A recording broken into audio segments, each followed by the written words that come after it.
3월 10일 오늘 만나 성경 말씀은 마태복음 19장 3절에서 6절까지 말씀입니다. 바리새파 사람들이 예수께 다가와서 그를 시험하려고 물었다. 무엇이든지 이유만 있으면 남편이 아내를 버려도 됩니까? 예수께서 대답하셨다. 사람을 창조하신 분이 처음부터 그들을 남자와 여자로 지으셨다는 것과 그리고 그가 말씀하시기를 그러므로 남자는 아버지와 어머니를 떠나서 자기 아내와 합하여서 둘이 한 몸이 될 것이다 하신 것을 너희는 아직 읽어보지 못하였느냐. 그러므로 그들은 이제 둘이 아니라 한 몸이다. 하나님이 쫙 지어 주신 것을 사람이 갈라놓아서는 안 된다. 아멘. 오늘 만나로 만나주시는 하나님을 기대합니다. 예수님이 이 땅에 오셔서 행하고 전하신 모든 일들은 우리를 살리시고 구원하시는 하나님과 그분의 사랑을 우리에게 알려주기 위함이었습니다. 오늘 말씀에서도 예수님께서는 많은 무리들에게 하나님 나라의 복음을 전해주었고 많은 병자들을 고치며 그들에게 구원의 기쁨을 전했습니다. 그러던 중에 바리새인들이 예수님께 다가와서 질문을 던집니다. 무엇이든지 이유만 있으면 남편이 아내를 버려도 됩니까? 바리새인들은 당시에도 교리적으로나 사회적으로 복잡한 문제였던 이혼에 대해서 예수님께 명확한 답을 얻고자 질문하기보다는 그저 예수님을 시험하기 위해 구체적인 사례를 예로 들지 않고 질문합니다. 그 누구보다 율법을 잘 알고 있었던 바리새인들은 율법과 사회적인 관념을 통해 이혼에 대하여 이미 자신들만의 생각과 정답을 가지고 있었을 것입니다. 예수님께서 이혼이 가능하다고 답하면 자유롭고 진보적인 신앙을 가진 사람으로 낙인 찍어 배척하면 되고, 불가능하다고 답하면 예수님께서 지금까지 죄인들과 함께 했던 시간들을 이용해서 그를 위선자로 매도하면 됩니다. 그런 그들에게 예수님은 율법으로 본질적인 답변을 합니다. 두 사람이 한 몸이 되고 하나님이 짝지어 주신 것을 사람이 갈라놓을 수 없다.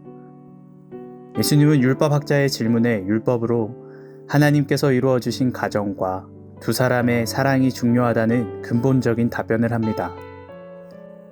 이때다 싶은 율법학자들이 자신들의 목적인 예수님을 시험에 빠뜨리기 위하여 모세가 허락했던 이혼 증서에 대한 신명기의 말씀을 언급하며 그럼 모세가 잘못한 것이냐고 따지고 반박합니다.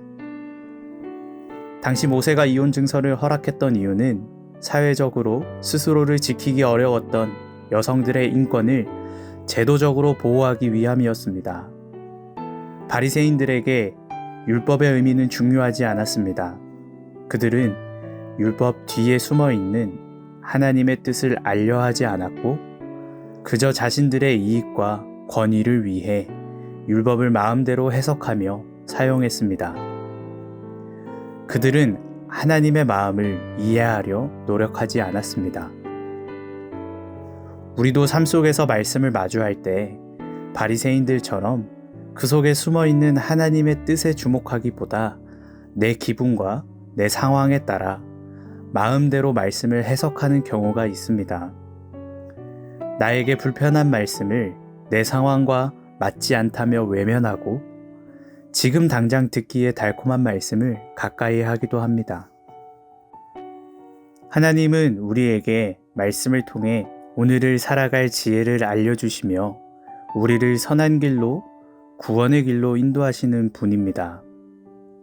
오늘 이야기 속의 바리새인들을 통해 말씀을 마주하는 우리의 모습을 점검하며 우리에게 구원과 사랑의 가르침을 속삭여 주시는 하나님의 음성에 주목하고 구원의 기쁨과 하나님의 사랑을 마음껏 누리는 오늘 하루 되기를 소망합니다.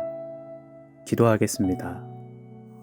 하나님, 우리가 때로 기분에 따라 우리의 상황에 따라 말씀을 오해하며 하나님을 오해하고 있지 않은지 돌아보게 하시니 감사합니다. 그러한 모습들을 내려놓고 말씀을 통해 속삭여 주시는 하나님의 뜻을 발견하고 그 말씀을 맛보아 누리는 오늘 하루 되게 하옵소서. 예수님의 이름으로 기도합니다. 아멘.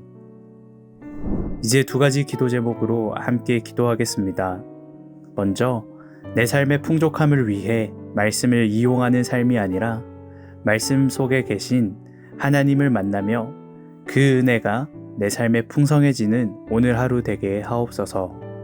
둘째로, 말씀이 잘 이해되지 않고 어렵게 다가오지만 성령 하나님께서 조명하셔서 말씀을 통해 속삭여 주시는 하나님의 음성대로 순종하며 살아가게 하옵소서. 이 제목으로 기도하신 후에 개인 기도 하시겠습니다.